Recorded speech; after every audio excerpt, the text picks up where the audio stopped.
And what we're going to do now is allow you to ask a few questions if you haven't already. So I'm going to hand it back to Manu Kari, who's going to facilitate this final session, and then we'll bring in Renee and our other guests as well. And ka karawhiua e koutou e tahi pātai. So handing it back to you now. Manu, kei a koe. Kia ora mātai. Just something someone just raised with me, which I think is useful at this juncture. Please, if there's any material that could be considered mātauranga Māori, do credit the contributor from the presentations today, and perhaps get in touch with them as well, just if you're planning to use it somewhere else. But thank you again for those presentations. What we thought we'd do is just, we've got a little bit of time. I know we're all waiting with bated breath, particularly those of us outside of Auckland, to hear what happens just after 4 o'clock. But we have a bit of time, and there were a few pātai that came through from that last session, which I'll just put to the speakers. Malcolm, QE2 covenanted areas eligible for ETS credits, and what are the limits on utilisation that covenants put in place? So, kia ora. They are as eligible as any other land. So if they are post, is it 1990? Yeah, it's the same eligibility criteria. So some covenantors certainly have their covenants registered, but many of these are forest remnants which predate 1990, so aren't eligible, unfortunately. But we're doing some work internally to do what we can to get them eligible, because they should be. And limits on, can you go in and take anything out if there's a covenant? So each covenant is different, and so a lot of new covenants have clauses in them that allow, for example, take for seedlings for local projects, seeds for local projects, but it's very much on an individual case-by-case basis. There's also some flexibility for us to allow what's sensible. So we're more than happy to have discussions with covenantors about, if they say, oh, we want to do this, then sometimes we'll write a letter of permission, or for big changes, we can vary a covenant, but that's not very common.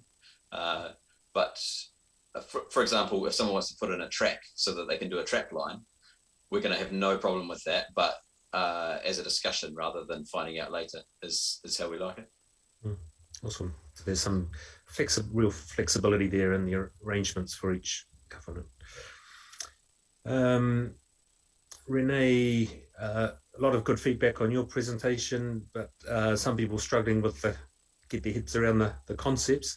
Are your pledges likely to be ETFs, exchange traded funds? Could they be captured by speculators in the way that NZUs have been? Kia ora Manu, yeah.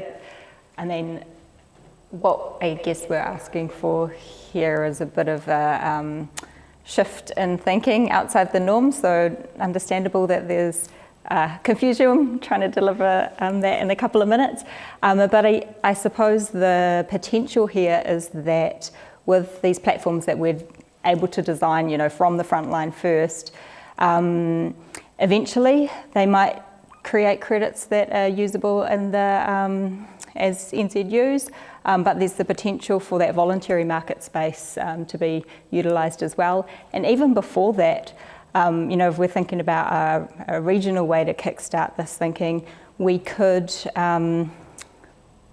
outside of the NZUs, outside of voluntary markets, if we can hold things in a way that they're trusted, make sure the science is there to back it up, then we can start to build our own versions of these that are more flexible, more holistic, and work way better for the front line. So I guess the answer there is yes, potentially, eventually, but a lot more than that as well is achievable, so that we have more players on both the investment and the funding side of things, as well as more flexibility in what can be offered and captured. Hopefully that's the question. Pia makes the point that Māori land can often be ineligible for ETS due to the 1990 test. but ecosystem services, biodiversity, and manaaki impact are all assets or opportunities that whenua Māori can deliver on for some of those valuable assets that your initiative's building. I think that might be, I'm just trying to juggle between Zoom, YouTube, and Facebook. We've got around 200 people still watching, which is very impressive given we've all been online for so long today. And we were planning to have an open sort of participatory plenary session. I'm just wondering how we might do that. There's been some great kōrero in the comments, particularly on YouTube and in the Zoom chat. Some people participating that were keen to get on for future events. So appreciate that we're not going to get through everyone's comments today. And there were a number of questions that we haven't been able to get to. But I'm just wondering if there's anything else we'd like to do at this stage. I just think with 200 people in a Zoom call, it could get pretty chaotic pretty quickly. And we might be better to park things and work out next steps. So if you've registered for the Zoom through Eventbrite, we'll have your email address. And if you haven't, you can still go to recloaking.nz and add your details there and be added to the mailing list. We're keen to sort of find a way to have an online conversation. It's harder, it would have been great to be together today. But a bit challenging, and it's been awesome to have many people from outside the rohe of Tairāwhiti participating in the conversation today online. So keen to keep that kōrero going. So one question's come through, Renee. Does Toha also consider mātauranga as part of the science solution? Absolutely, yeah. What part of the design includes measurement frameworks where the project is, I guess, able to collect data and information that proves the impact in the way that its measurement is designed for. So rather than that being a set thing, we will have templates that actually are designed either by scientists, by people on the front line, mātauranga experts, whatever, so that we can actually use that platform to, I guess, show up the value of that that data. Sorry, I'm getting put off. I'm like looking at a green screen of myself. It's all good.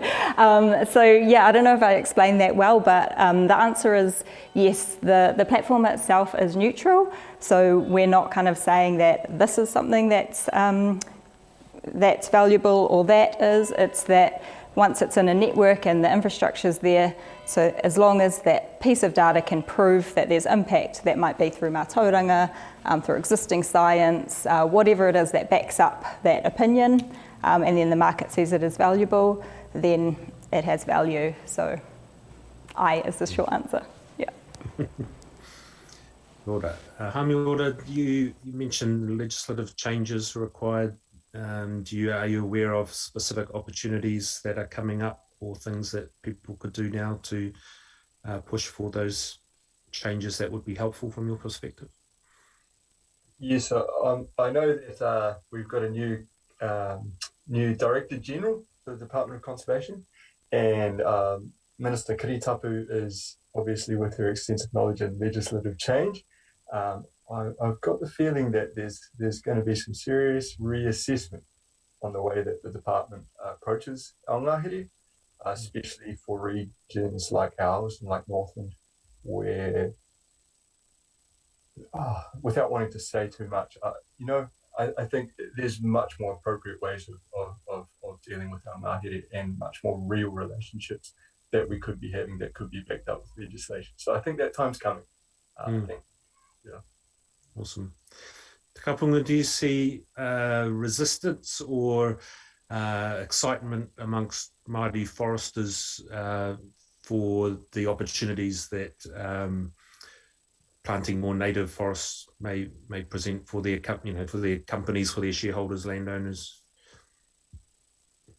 Lots of excitement, but as much excitement from the forestry community as there is from the Māori landowner community. So, we speak to a lot of landowners, and a lot of landowners, their first preference, their first aspiration is in and around native forestry. And then we had all these roadblocks that Nikki talked about that were talked about earlier today. The costs but on the flip side, Māori have multiple bottom line requirements, not just the creation of wealth, social value, employment value, tikanga value, rongoa value, hunting and fishing value. So we're in a really nice space where our landowners are aligned to the direction that we would like to go naturally as Māori, which is a forestation with natives. Dare I say, we just help facilitate that activity on behalf of Māori landowners. So terribly exciting, and any Māori in the forestry space is very excited about the idea, and at the risk of live swear words, monetisation of our forestry opportunities is something that we're fighting for pretty hard with government at the moment. Ngami. Great to hear. Well, we are no kia ora koutou. Thank you again, our panellists, for your contributions today. See Jesse Walker is saying, meke kaupapa, meke whakaro, ngā mihi, one and all, for your time and knowledge shared. I te rānei, took a lot away today. Stay safe, stay healthy, mauri ora. I think that sums up many of our gratitude to you fellas that have presented, and for everyone that's participated. I think in lieu of us trying to juggle 200 people online, we might just wrap up, and I'll pass back to Mātai and Karen to close our time, and we can jump on to listen to what the Prime Minister has to say. Yes, we're all waiting with bated breath for that announcement. Tēnā rawā te koe manu, and thank you again to all of our panellists, including Renee, who's here at Rāngai with me. Ngā mihi nui kia koutou.